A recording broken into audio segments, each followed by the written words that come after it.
क्या आप जानते हैं कि जमीन की ग्रेविटी यानी कि इसकी खींचने की ताकत अगर सिर्फ 5% बढ़ जाए तो ये इतना खतरनाक होगा कि हमारी हड्डियां टूट सकती हैं और हमारे जिस्म का सारा खून हमारी टांगों में चला जाएगा। आपको बता दूं कि हमारी कायनात हमारी सोच से बढ़कर पुरस्कार भी है और बहुत ज्यादा बैलेंस भी है। अगर किसी एक चीज का भी जरा सा बैलेंस आउट हुआ तो हमारी जिंदगियां खत्म हो सकती हैं। जमीन की ये ग्रेविटी अगर सिर्फ 10% बढ़ गई यानी कि मजबूत हो गई तो जमीन पर चलती हुई ये गाड़ियां, सड़कें और ये पुल वगैरह गाड़ियों समेत जमीन के अंदर धंस जाएंगी। कोई दरख्त भी नहीं बचेगा, सब दरख्त गिर जाएंगे और ये सारी की सारी बिल्डिंग्स भी गिर जाएंगी, क्योंकि हमारी जमीन पर मौजूद ये सारी गाड़ियां, घर और ये बिल्डिंग्स वगैरह हमारी जमीन की मौजूदा ग्रेविटी के मुताबिक बनी हुई है। और जाहिर बात है ग्रेविटी बढ़ने का मतलब ये हुआ कि एकदम से इनका वजन बढ़ जाएगा। अब एक तो ये अपने वजन की वजह से गिरेंगी और दूसरी बात ये है कि जमीन की ग्रेविटी बढ़ने की वजह से इसकी ऊपरी सतह यानी कि इसका सरफेस 10 से 15 किलोमीटर अंदर धंस जाएगा। यूँ समझिए कि जमीन के ऊपर जो भी कुछ मौजूद है ये सब का सब गायब सा हो जाएगा।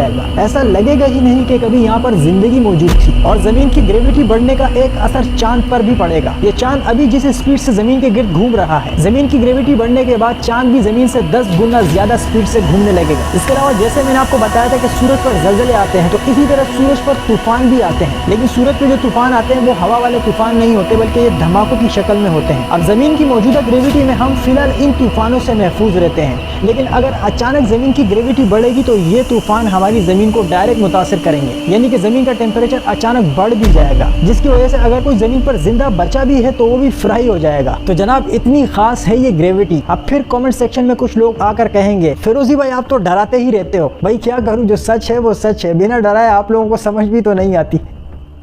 इस कॉमेडियन को पहचानिए,